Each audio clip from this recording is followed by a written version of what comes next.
Liquor రాజకీయంగా రచ్చరేపింది. TDP నేతలు కల్తీ లిక్కర్ తయారు చేసి ప్రజల ప్రాణాలతో చెలగాటమాడుతున్నారంటూ ఏపీ వ్యాప్తంగా నిరసనలు దిగింది వైసీపీ. కల్తీ లిక్కర్ వెనుకున్న వారిని అరెస్ట్ చేయాలంటూ ఆందోళన దిగింది. మరోవైపు ఏపీకి కల్తీ మద్యాన్ని పరిచయం చేసిందే వైసీపీ అంటూ రివర్స్ అటాక్ దిగింది టీడీపీ. కృష్ణా జిల్లా మచిలీపట్నంలో మాజీ మంత్రి పేర్ని నాని ఆధ్వర్యంలో వైసీపీ శ్రేణులు నిరసనకు దిగారు.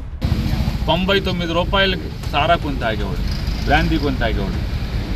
100 రూపాయలకి సారా కొని బ్రాందీ కొని తాగేవాడు. అది సెల్ ఫోను అంటే పెద్ద ఫోన్ ఉండి క్యూఆర్ ఆండ్రాయిడ్ ఫోను లేదా పెద్ద ఫోన్ ఉండి చాట్ అంత ఫోన్ ఉండి దానిలో యాప్ డౌన్లోడ్ చేసుకుని దానిలో సీసా కొనగానే స్కాన్ చేసే పరిస్థితులు ఉన్నాయా? సారాని కొనుక్కుని క్యూఆర్ కోడ్ స్కాన్ చేయాలా? ఇది జరుగుద్దా? అంటే మీ వల్ల చేత కాదు, మీరు పట్టుకోరు, మీరు ఆపలేరు, ప్రజలే పట్టుకోవాలి. ఎన్టీఆర్ జిల్లా మైలవరం ఎక్సైజ్ శాఖ కార్యాలయం ముందు మాజీ మంత్రి జోగి రమేష్ ఆధ్వర్యంలో వైసీపీ నిరసనకు దిగింది.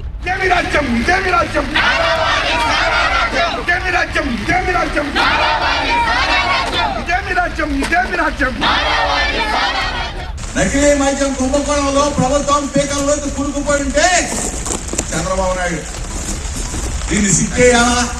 దీనిలో వైఎస్ఆర్ కాంగ్రెస్ పార్టీని లాగాలా? కల్తీ లిక్కర్ మాఫియాను అరికట్టాలంటూ రాజమండ్రి కలెక్టరేట్ ముందు ఆందోళనకు దిగారు మాజీ మంత్రి చెల్లుబోయిన వేణు. టీడీపీ కల్తీ మద్యాన్ని కుటీర పరిశ్రమగా మార్చిందని ఆరోపించారు వైసీపీ నేత మార్గాని భరత్. కల్తీ మద్యం తాగి రాష్ట్రంలో పేద ప్రజల ప్రాణాలు పోతున్నాయని ఆరోపించారు మాజీ మంత్రి కారుమూరి నాగేశ్వరరావు. తణుకు నియోజకవర్గంలో 156 బెల్ట్ షాపులున్నా అధికారులు చోద్యం చూస్తున్నారంటూ మండిపడ్డారు కారుమూరి.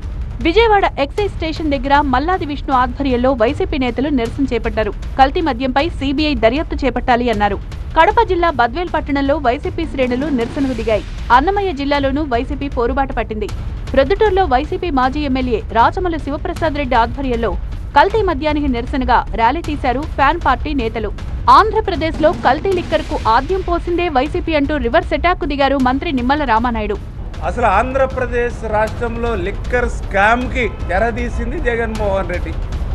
ఆంధ్రప్రదేశ్ రాష్ట్రంలో లిక్కర్ మాఫియాకి ఆరాధ్యం జగన్మోహన్ రెడ్డి. నేను ఎందుకు ఈ మాట చెప్తున్నానంటే మొన్న లిక్కర్ ఏదైతే కల్తీ కానీ నాసిరకం ఏదైతే ఆంధ్రప్రదేశ్ రాష్ట్రంలో 1-2 ప్రాంతాల్లో వెలికి తీసింది ఎవరు? కూటమి ప్రభుత్వం. ఎవరైతే లిక్కర్ని నాసిరకం ఎక్కడైతే తయారు చేస్తున్నారో వాటి మీద దాడులు చేసింది ఎవరు? ఈ యొక్క కూటమి ప్రభుత్వం.